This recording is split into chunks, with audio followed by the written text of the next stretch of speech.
This episode of the Zero Cafe podcast is made possible by our partners Online Influence Institute and VWO. Today I talk with Iqbal Ali, former head of optimization at Trainline and currently a freelance Zero consultant and trainer. And today we're going to talk about statistics. Iqbal is going to run us through a recent article he wrote about Bayesian expected loss.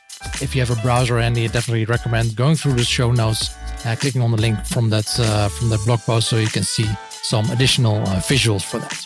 In case you missed the previous episode, last time I spoke with Alexander Munoz. He's from Spain, self-taught UX designer. He worked previously at Booking.com, and we spoke about his experience as a UX designer in a very data-driven company. And you can listen to that episode on www.zero.cafe or in the podcast app you're listening with right now.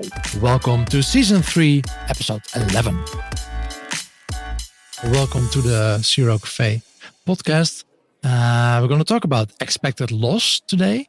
You have a whole presentation for us for that. But of course, first, we would love to know you a bit better. So where do you come from? What's your background starting in this field? So my background is in UX and front-end development. Yeah. And that's where I first started. And then I kind of moved into more development kind of area.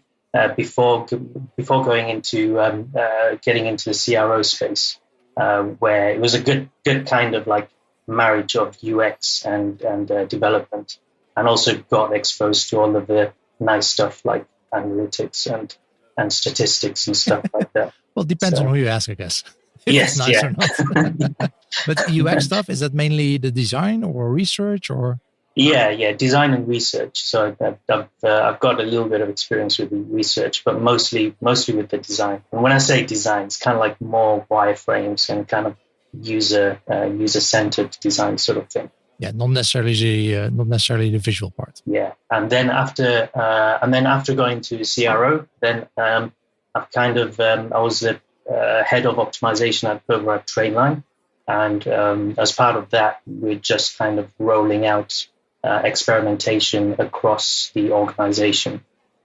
So kind of like as an internal consultant for analysts, developers, product owners, designers, and people like that. And now you mainly do this as a freelance CRO. So yes. Do you have a specific kind of client that you target, like a specific vertical, or what kind of client do you have? The kind of clients I go for is kind of like the corporates where they want to roll out an experimentation process or program across their organization, where they want like training for their respective people, product owners, developers, and so on. So similar kind of thing to what I was doing at Trainline, but kind of like that's kind of my area, which is in coaching and training. Yeah, and. Today, you wanted to introduce us to expected loss and talk about that expected loss from experiments. Please introduce the topic to us. Yeah. So just to one of the things that was important to me is kind of the importance of clarity in storytelling. So I'm a graphic novelist as well. So I write graphic novels and publish them. And one of the things that I kind of like came across, which is kind of like a key point with what I do, is comics and panel transition. So here's an example from Understanding Comics about non sequiturs, and this is where you have a series of visuals which are not really related to each other. I promise this is going to lead into statistics in a little bit, but the idea is that they're not really sequential, that the meaning doesn't follow on from each other. And so it just ends up being like there's a use for it in terms of like the reader brings their meaning to the table. But if you use it too much, you end up with a lot of confusion, with a lot of people taking away different things from the same kind of visual. Here's another one, which is a more conventional action to action kind of panel transition, where it kind of makes sense. You've got like so for the podcast users, for the non sequitur, you've got a guy saying cheese, and then you've got a panel with trees, and you've got a panel with fish in it. So they're kind of like non related. And then for the action to action, you've got a very specific sort of sequence. So you've got somebody pouring wine into a glass, you've got somebody drinking, and you've got that person burping. So it's kind of like a very clear, very definitive kind of transition. So this is I remember a quote from Charles Whelan's Naked Statistics book, where he said that data is the raw material of knowledge, and statistics is the most powerful tool we have for using information to some meaningful end. So it's kind of like saying, statistics is a good tool for describing data. And for me, like the frequentist terms that we were used to at Trainline were kind of like we had p-values and t-tests and stuff like that, confidence intervals. They kind of like reminded me a little bit of non sequitur. They didn't really mean much. They didn't really provide me with a good visual image of what was actually happening with the data. And particularly when you have two types of experimental goals. So you've got the type of experiment which is where you're looking for a conversion win. So you've got like a hypothesis, and you're testing the hypothesis, and you're hoping that win will lead to some more hypothesis down the road. But you've also got these other types of risks, which we call de-risk tests, which is stuff that you essentially want to roll out, but you just want to test whether or not it impacts your conversion negatively. So there's some changes you want to roll out, and maybe a feature that the product team want to roll out, and they just want to de-risk that rollout. So in that instance, you're not really looking for a win. You're kind of like you're expecting a kind of like a flat result. And with the current frequentist terms, where it kind of like gives you a Boolean value, either it's significant or it's not significant. And well, that might be okay for learning those kind of conversion rate tests. They're not particularly great for de-risk tests, where you're kind of looking for a flat. So what we found is that these types of experiments tend to just run on and on and on, kind of indefinitely, where we're collecting data. Because how long do you need to get a flat result? Yeah. Right. So it's a very difficult kind of problem. So I was looking for something to kind of help in that regard. So the frequentist terms were kind of good for in some scenarios, but in other ways they weren't really helping, especially when you got like product owners and stakeholders, test stakeholders, asking, what do we do? And we as CRO practitioners, we have to give them an answer, right? We have to say, I advise you to do this, and then you have to explain why. And when it comes to that, it's kind of like sometimes it's clear, but sometimes it's kind of murky, where where it's kind of like it's not as crystal clear as it can be in for some other experiments. Yeah, there's still a lot of gray areas there. Yeah, there's a lot of gray areas. So what I was looking for is kind of like flexibility based on experiment goals. I was looking for clearer language. So the different goals are the different de-risking versus conversion rate tests. Mm-hmm.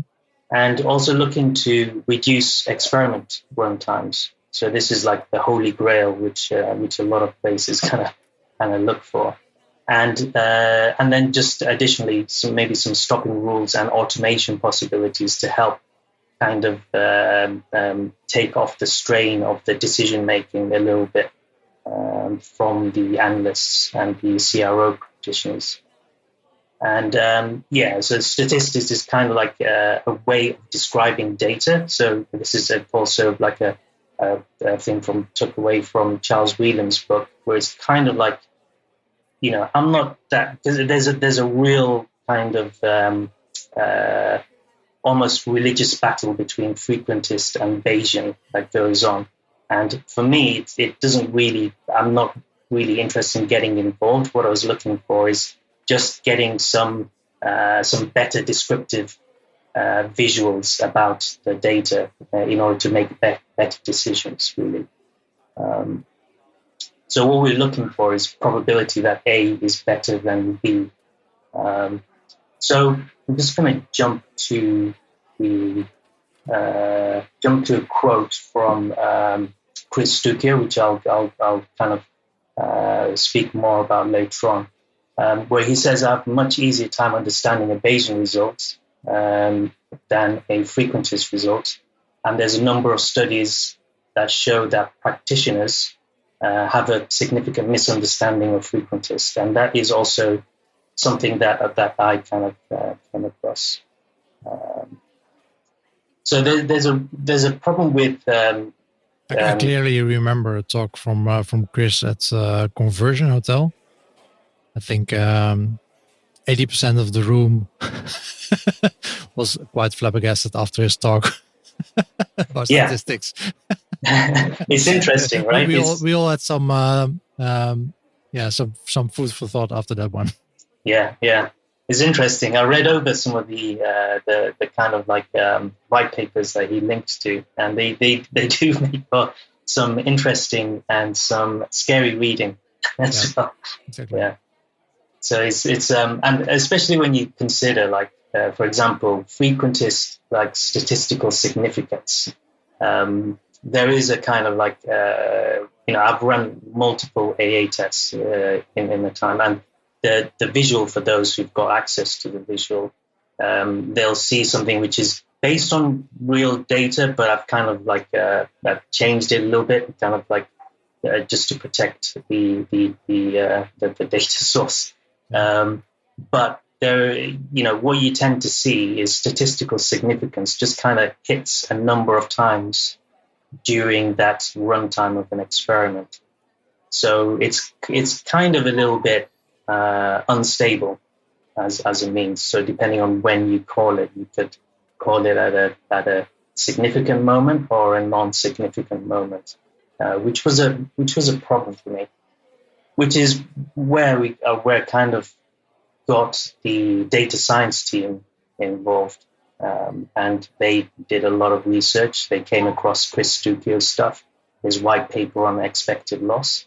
So this is what was our jumping off point for how we were going to kind of transform the way that we kind of analyze and data and make decisions based on that data. And there's some complicated kind of formulas that Chris Stucchio has put up, and they, for the people who are mathematically inclined, they probably make a lot of sense. But for other people, it don't.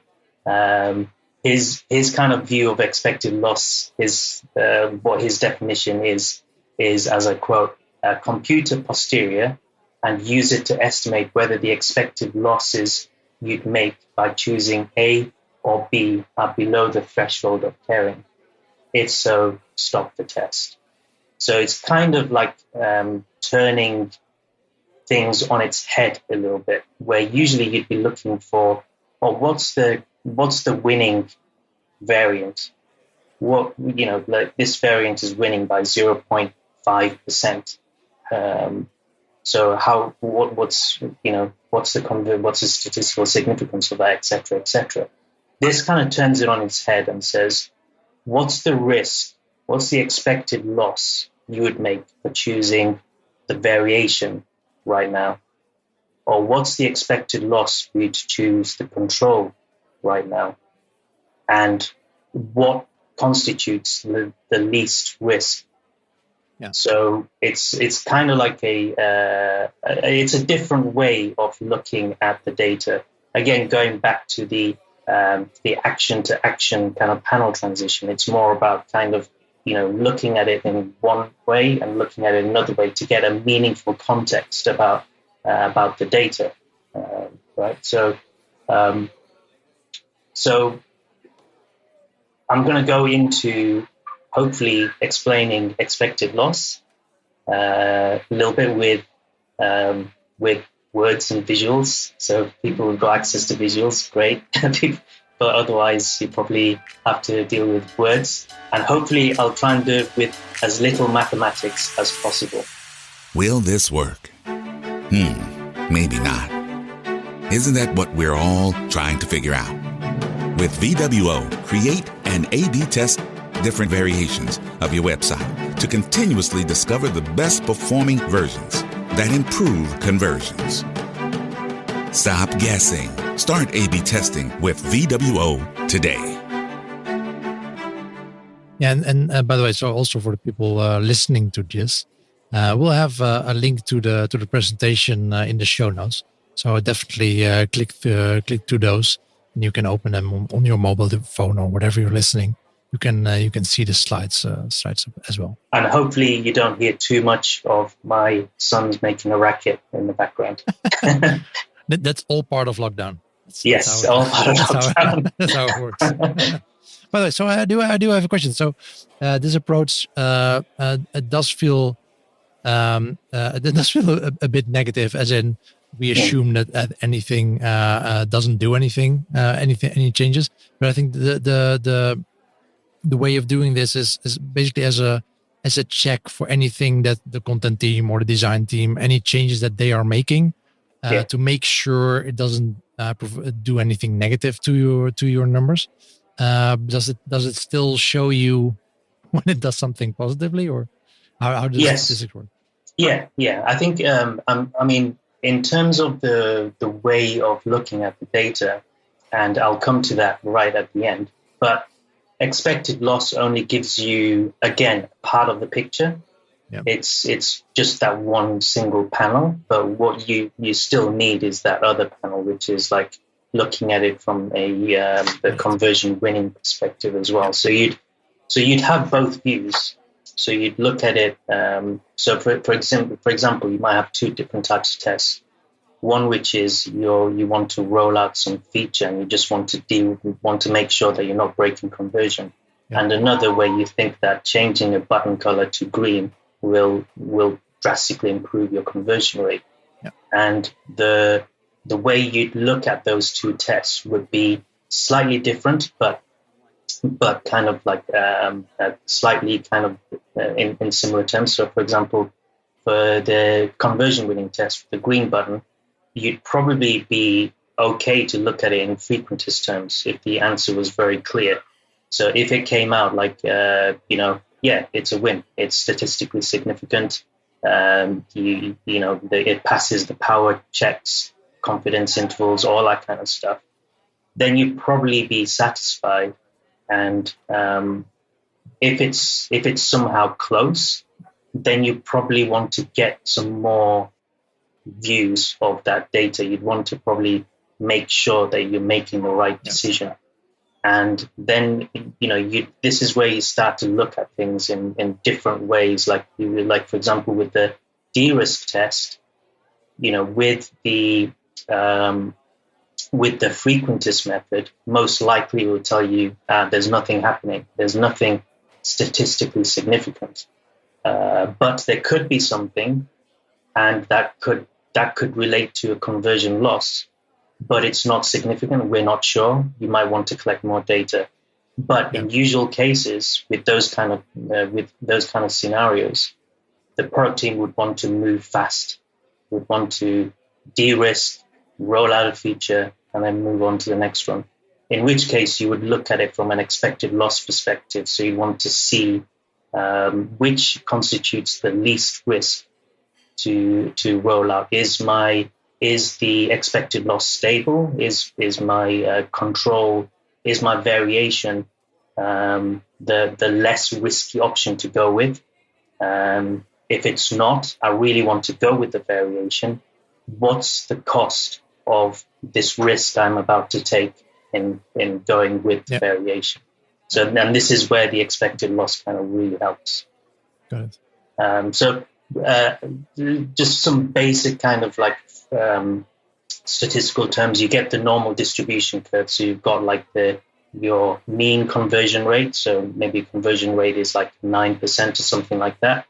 And then so that's your mean, and then you've got a normal distribution curve around that. So you've got standard deviations to either side of that 9%, which then, if one standard deviation on either side, if you were to randomly collect some data, some samples from your normal distribution curve, there would be about 68.26% that you'd get a result, one standard deviation either side of the mean. So that's kind of like the basis of the normal distribution curve. The further away from the mean you get, the less likely it is for you to get like a random sample. So so this kind of like is the core of this approach, where you kind of like grabbing random samples from your control group and from your variant group, and what you'd end up with is, in Pythonic terms, it's called a tuple, and a tuple is just a kind of two numbers, a series of two numbers. So it's a list of two numbers. So for example, you get a number for the control, which is your random sample that you've collected for the control, your random conversion rate for the control. So it might be 13.4%. And then you get a random conversion rate for your variant, which might be 12.6%. And then you get another two random samples, one from the control, one from the variant. So it is a simple kind of Python modules which go and fetch you those random samples, and then what you do basically is, for the expected loss for the variation, you do control minus variation. So you compare each one of these pairs of results to each other. You minus the control from the variation and compare that result to 0 and return the highest value. So what you get is a list of values, like, for example, 0.8, 0.6. So you'd go through that entire list of tuples where you're just kind of doing that equation. And once you've got that list, you get the average. And this is basically what the expected loss is choosing variation. So then you do the same, but do it in the opposite direction to get the expected loss for the control. So you get an expected loss for the variation, and you'll get an expected loss for the control. And this is like I'm not going to talk through this for the podcast. For those who've got the visuals, you'll get the Pythonic kind of like, truncated, the summarized view that you use in a Python notebook, for example. So we did this, and you do this for each day that the test was running. So for cumulative sort of a conversion rate, you do this, you run through this calculation. And if we remind ourselves of the statistical significance over time, where we had this AA test, which is just bouncing around, hitting significance at week 3, at week 6, and week 7, and this is like 95% significance. When we run similar numbers through expected loss, you get something much more stable. So you get something that is, at first, like just to describe the graph. So you get a timeline view for the variation and one for the control, and you can see that at the beginning they're kind of far apart, but they start to come together. But they're still not completely in line with each other, which is where you probably need to get your threshold of caring put in. So you need to say, okay, clearly I need to apply some confidence intervals to this. How would you determine that threshold of caring? The threshold of caring. That's a good question, and that's something that we did struggle with. So we looked over. I can imagine that it's not necessarily about the percentage. You care about the revenue or profit, and not necessarily about the change, the percentage-wise change in the variant. Yeah, and what we were looking for is kind of like what the threshold of caring to say that, this is, that there's not much in this result. Like, like this is an AA test, and even in an AA test, you'll see that one variant is less risky than the other, which doesn't make sense because they're just AAs. Yeah. So we had to look at hundreds of our past tests and just kind of reviewing them until we came up with some values. But even then, it wasn't quite perfect, which is where I kind of like, when it comes to the final story, which is where we put it all together, it kind of mattered. We had to put some rules in place as to how to look at this. So we actually, the threshold of caring, we actually kind of moved away from it a little bit. And so these are the kind of rules that we wanted to put into place. So, for example, we wanted to get the latest probability score, which is similar to significance, but it's an important view to get. So you'd look at the two conversion rates, control and variation. You'd look at the difference of those conversion rates.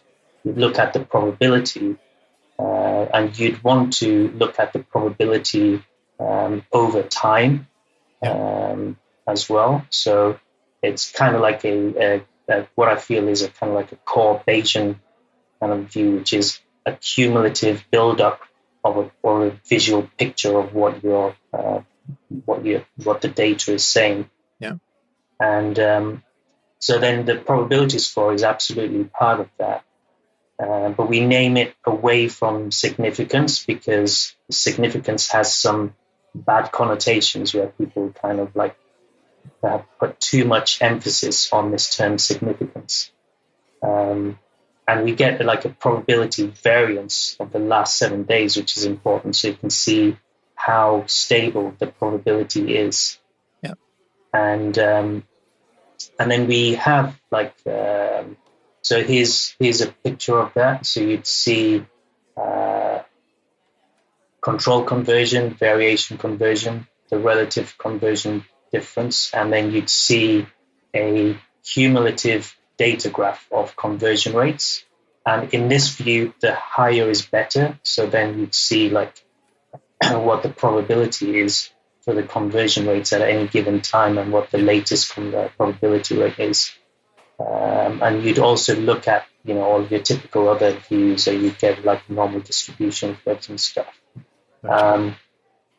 You'd also want to look at the expected loss, and this is where the for the expected loss, you'd want to check how stable the expected loss is. So this is where we need to we check to see how stable the read is altogether. So at the beginning of a test, you'd see the expected loss lines kind of crisscrossing each other sometimes, but then over a period of time, they should settle.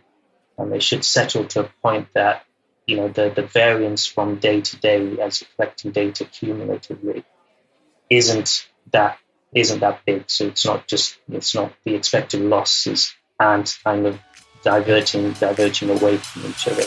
Yesterday's brainstorm was so good. I really liked Steph's idea of running that test on the call to action buttons. Making them orange will really make them stand out, don't you think? Yeah, right. Do you want to design real A/B test winners and achieve enormous conversion uplift? Then stop brainstorming and take a scientific approach. If you can read Dutch, follow the steps in Online Invloed, the bestseller on managementbook.nl. Or enroll in the author's course and become an expert in applying proven behavioral science yourself. Go to onlineinfluence.com for more information and free downloads. what you're showing here is data from an AA test, right?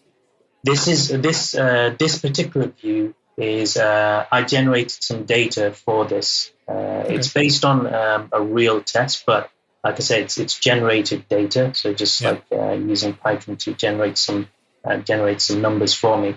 But it's kind of realistic to. Okay. Yeah, because what we see here is that it pretty much stabilizes after 1 week, right? Yeah, and that's not always the case for all data. But yeah, so that's what I'm wondering. So how much faster can you call a test, basically? So yeah. So one of the rules that we're looking for is that we want to look for at least the last 7 days of stability. Yeah. So the kind of core rule is, and we run. I mean, it's a good idea to have like a minimum runtime for your test. For example, you run the test for at least 2 weeks. Yeah. And then after that, you're looking for 7 days of stability. Yeah. And so once you and with that 7 days of stability, you can decide to call a test. Yeah. And you can see what the cost of you would be of you making a potentially wrong decision or whatever. So, and that's basically it. So the way that we look at it is through the conversion rate, the cumulative conversion rate, the probability, and then mixed with. And then you look at the expected loss, the stability of the expected loss, and you're looking for 7 days worth of stability at least.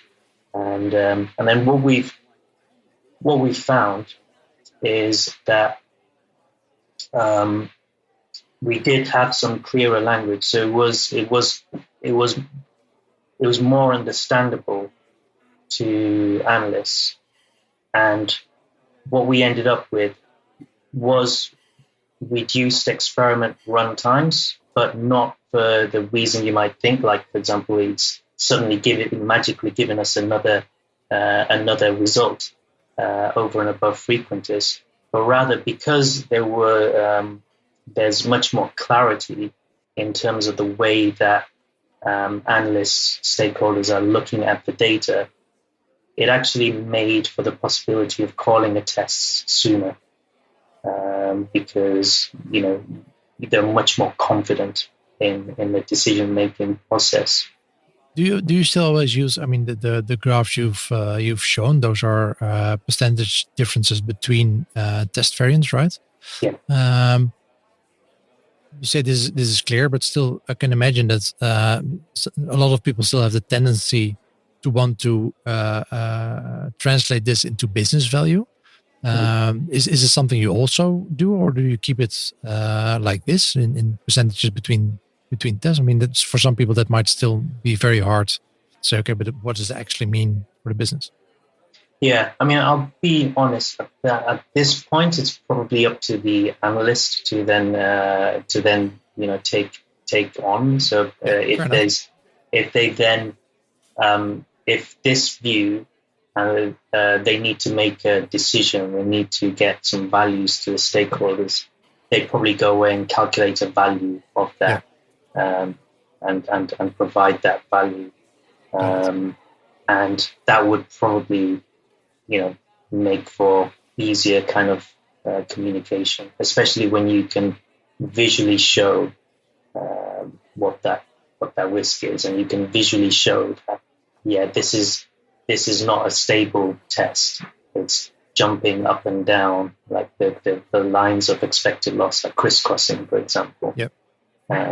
That's kind of showing that you might need to leave the test running for a long time, or maybe it's just too close to call. And the other way around, it's very interesting, of course, to be able to make the call faster for tests that aren't showing anything. Yeah, exactly. Yeah.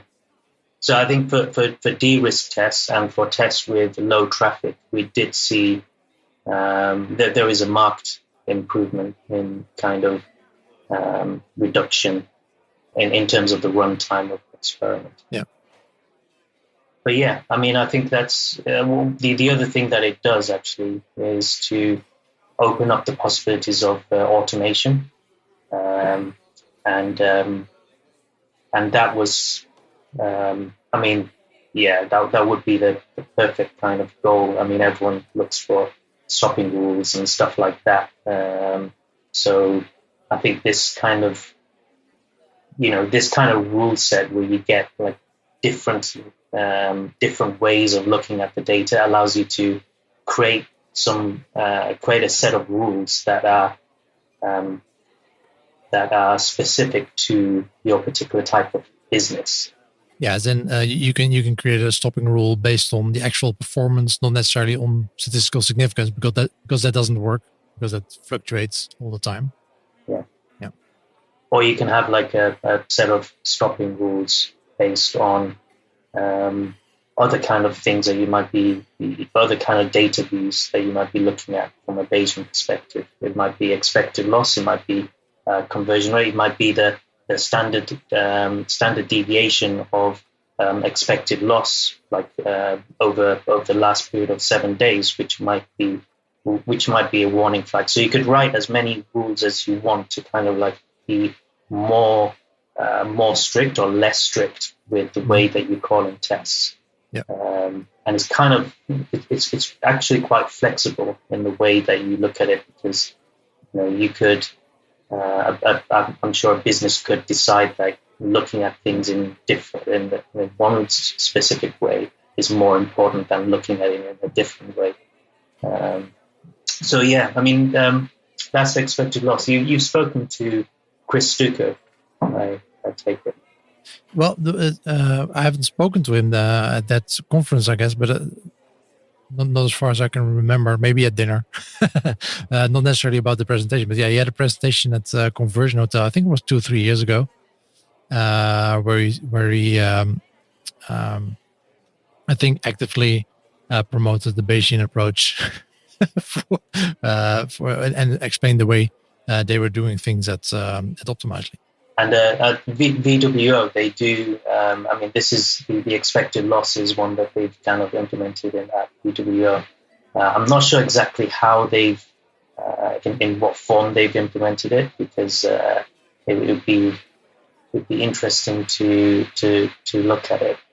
But yeah, there is this kind of, even as I was researching for this deck, I did come across a lot of articles where it's kind of very, very, very much frequentist is the way, or Bayesian is the way. It's kind of like, it seems like it's almost like a fundamental religious debate. And but yeah, in effect, it's kind of like I was saying before, they don't actually tell you anything different. They just provide you different kind of ways of looking at the data, and I think that's kind of more important than like any sort of philosophical debate over frequentist or Bayesian. I mean, for me, I can't get my head around frequentist. It is kind of like a difficult concept to get a head around, and it is a difficult concept to try and explain to stakeholders. Whereas if you can show them visually, like you can with some of these Bayesian approaches, it's a lot easier to explain to people, at least. Exactly. I said Optimizely, but you're right. He worked for VWO. VWO. He left VWO in 2017, so it's way longer than I saw this presentation. Yeah, at least 5 years ago, apparently. So, what are you working on now? Is this something? Do you see this is this in a finished state, or do you still have a lot of things saying, okay, this is something we could improve here? I mean, me personally, I'm starting to get more and more into like storytelling with data, because it feels like a lot of in a lot of places, and a lot of CRO practitioners I've spoken to, they kind of say, okay, we give them the experiment results, PowerPoint presentations, or whatever it is, whatever form they communicate with the stakeholders. but then it's kind of it doesn't really make that much sense, or it's dry reading, or it's not. It's kind of not seen as very interesting, which I think is a real shame, because I think it's got nothing to do with the data or the message. I think it's got to do more with the way that it's kind of presented or told, and because I can't find this kind of data analysis fascinating, to see what kind of meaning you can derive from something, and and how you can merge like just basic storytelling techniques, and just to make sure that what you're communicating is compelling.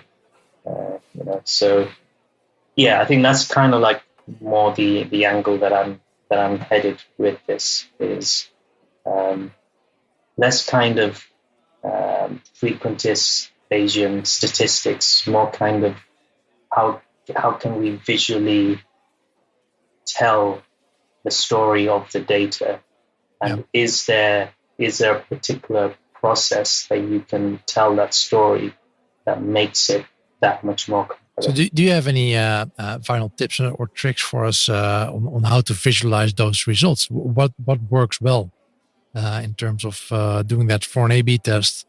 How to communicate that better? I think the main thing that people kind of fall down on is not taking into account who their audience is. Mm-hmm. So depending on who your audience is, you'd be looking at things, you'd be presenting a very different kind of view. So, for example, a lot of the stuff that I was going through now, like there's more stuff besides that if I was speaking to an analyst, you'd want to give them like standard deviation for the expected loss for the last expected loss difference for the last 7 days. Saying that to a stakeholder is probably not going to mean to them. And in terms of like visually representing that data, the cumulative approach really does communicate well. So instead of picking like a lot of the dashboards I see, kind of like, this is the conclusion of the test, this is the state of the conclusion of the test. Yeah. Where that's just a very, very small part of the full picture.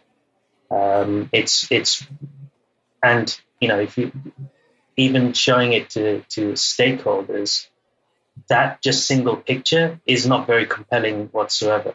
But when they see that cumulative approach, it almost tells a mini story in itself, because you start off, at the beginning things were in flux, and then things started to stabilize, and then things started to favor one view, and then this is where we've landed up on.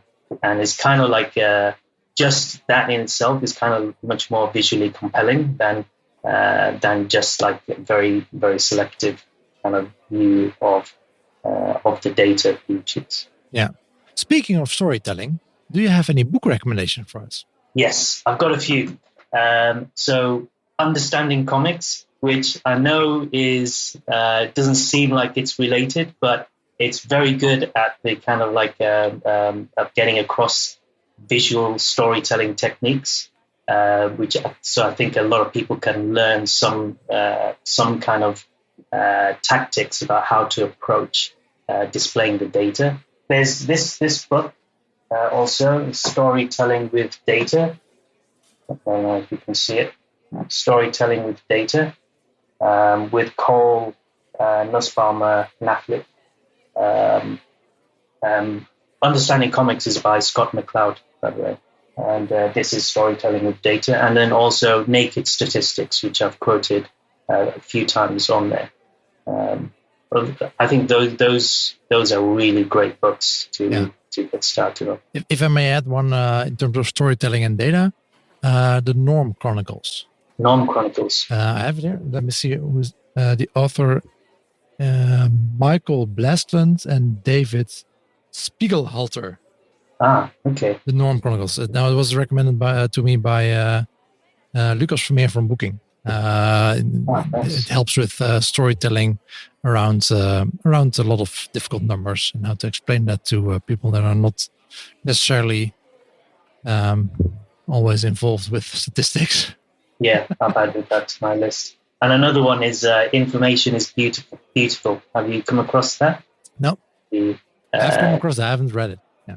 Oh, yeah. Information is Beautiful. It's more of a visual book. So it's kind of like you can get some inspiration about the way you present data in a way that there's lots of art and stuff made up of visual information. So let's see how far we can get with Data Studio and turning that into art. Yeah, turning that into works of art that we can share on our galleries. Hey, well, thank you so much for sharing that with us. Very interesting and good to keep thinking about this. Keep thinking about how we present results and how we communicate whatever we do, and to make that keep making that relevant for everyone in the teams. Thanks. Cool. Thank you for having me. Bye-bye. And this concludes Season 3, Episode 11 of the Zero Cafe podcast with Iqbal Ali. Make sure to check out the show notes on the Zero Cafe website for links to some additional information on today's topic. In the next episode, I'll be talking to Jeremy Horowitz, partner at Messenger Mastermind, and we're going to talk about using SMS for e-commerce. Talk to you then, and always be optimizing.